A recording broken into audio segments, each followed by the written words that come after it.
Hi friends, എല്ലാവർക്കും നമസ്കാരം. വിജയാസ് വേഡിലേക്ക് സ്വാഗതം. ഞാൻ തയ്യാറാക്കാൻ പോകുന്നത് ഒരു കോളിഫ്ലവർ തീയലാണ്. അപ്പോൾ അതിനുവേണ്ടി ഞാൻ 1 കപ്പ് തേങ്ങ എടുത്തിട്ടുണ്ട്, അതായത് ഒരു അരമുറി തേങ്ങ. ഇത് നമുക്ക് ഈ ജാറിലോട്ട് ഒന്ന് ഇട്ട് കൊടുക്കാം. തേങ്ങ ആദ്യം തന്നെ ഒന്ന് അടിച്ചെടുത്തുണ്ട്. തേങ്ങ അടിച്ചത് എന്തിനാന്ന് പറഞ്ഞാൽ എളുപ്പം നമുക്കത് തയ്യാറാക്കാൻ വേണ്ടിയിട്ടാണ്.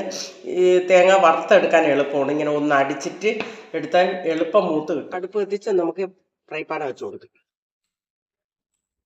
പാന ചൂടാക്കിയിട്ടുണ്ട്. ഇതിലേക്ക് തേങ്ങ ഇട്ട് കൊടുക്കാം. നമുക്ക് തേങ്ങ ഇട്ടെടുത്ത് അതിലേക്ക് തീരെ കുറച്ചൊരു 2-3 പീസ് ചെറിയ ഉള്ളിയും കൂടെ ഇട്ട് കൊടുക്കാം. നമ്മൾ അരിഞ്ഞിട്ട് കൊടുത്ത് ഇതിലേക്ക് കുറച്ച് കറുവപ്പല ഇട്ട് കൊടുക്കാം. ഇതിലേക്ക് ഒരു 1/4 ടീസ്പൂണ് മഞ്ഞൾപ്പൊടി ഇട്ട് കൊടുക്കാം. നന്നായിട്ടൊന്ന് വറുത്തെടുക്കാം. അതിൽ തിളപ്പിച്ചെടുക്കാം. കാരണം നമ്മളെ കോളിഫ്ലവർ നല്ല തിളച്ച വെള്ളത്തിൽ ഇട്ട് നന്നായിട്ട് കഴുകി എടുക്കണം. അതിൽ വല്ല എന്തെങ്കിലും ഉണ്ടെങ്കിൽ അത് നശിക്കാനും നമ്മൾ എപ്പോഴും അങ്ങനെ തന്നെ എടുക്കണം. വെള്ളം തിളയ്ക്കട്ടെ. അല്പം എണ്ണ കൂടെ ഇതിൽ ഒറ്റിച്ച് കൊടുക്കാം. ഇങ്ങനെ നമ്മൾ മിക്സിയിൽ ജാറിലിട്ട് ഒന്ന് പൊടിച്ചാൽ പെട്ടെന്ന് തന്നെ ഒരു 5 മിനിറ്റ് മതി ഇത് വറുത്തെടുക്കാൻ വേണ്ടിയിട്ട്. വെള്ളം തിളച്ചിട്ടുണ്ട്. ഇതിലേക്ക് നമുക്ക് കോളിഫ്ലവർ ഇട്ട് കൊടുക്കാം. കോളിഫ്ലവർ ഇട്ട് കൊടുത്തിട്ടുണ്ട്. നമുക്ക് സ്റ്റവ് ഓഫ്. തേങ്ങ ഏകദേശം നല്ലപോലെ മൂത്ത് വന്നിട്ടുണ്ട്. 2 മിനിറ്റ് തേങ്ങ നല്ല പാകത്തിന് മൂത്തിട്ടുണ്ട്. നമുക്ക് ഇനി ഇതിലിരുന്ന് കുറച്ച് ചൂടാവും. അപ്പോൾ പരുവത്തിനാവും. അപ്പോൾ നമുക്ക് ഇതൊന്ന് സ്റ്റവ് ഓഫ് ആക്കാം. ഇതിലേക്ക് 1 ടീസ്പൂൺ മല്ലിപ്പൊടി ഇട്ട് കൊടുക്കാം. മുളക് പൊടി ഇട്ട് കൊടുക്കാം. ചൂടിലിരുന്ന് നല്ല പാകത്തിനായിക്കോളും. ഇറക്കി വെച്ചിട്ട് മാത്രമേ മുളക് പൊടിയും മല്ലിപ്പൊടിയും ഇടാൻ, അല്ലെങ്കിൽ കരിഞ്ഞു പോകും. അതിനെ കൊണ്ടാണ് ഇറക്കി വെക്കണം. നമുക്ക് ഒരു പാത്രത്തിലോട്ട് ഇട്ട് വയ്ക്കാം. ഇട്ടിരിക്കുന്ന കോളിഫ്ലവറൊക്കെ ഒന്ന് നന്നായിട്ട് കഴുകി വൃത്തിയാക്കി നമുക്കിതൊന്ന് ചെറിയ പീസാക്കാം. ഒന്ന് ചെറിയ പീസുകളാക്കി കൊടുക്കാം. നമുക്ക് കട്ട് ചെയ്തെടുക്കാം.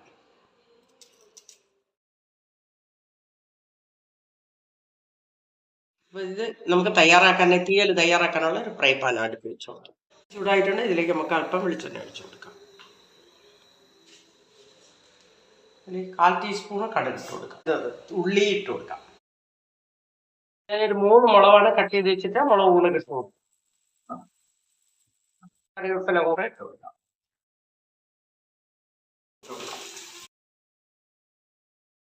നമ്മുടെ ഉള്ളിയും പച്ചമുളകും നന്നായിട്ട് വാടിയിട്ടുണ്ട്. കോളിഫ്ലവർ ഇട്ട് കൊടുക്കും.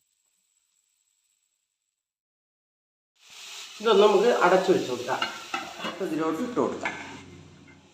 ഇത് അല്പം പുളിയും കൂടെ ഇട്ട് കൊടുക്കും. ഒരുപാട് പുളി വേണ്ട, ഒരുപാട് പുളി ചേരില്ല. അതുകൊണ്ട് ശകലം പുളി. ഇതൊന്ന് നമുക്ക് അടിച്ചെടുക്കാം.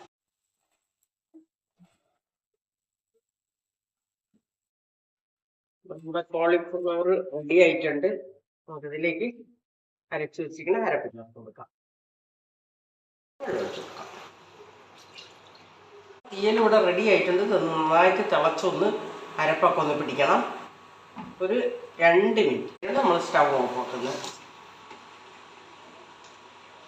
അപ്പോൾ ഇതൊരു പാത്രത്തിലോട്ട് മാറ്റാം. ഇന്നത്തെ കോളിഫ്ലവർ തീയൽ ഇവിടെ റെഡി ആയിട്ടുണ്ട്.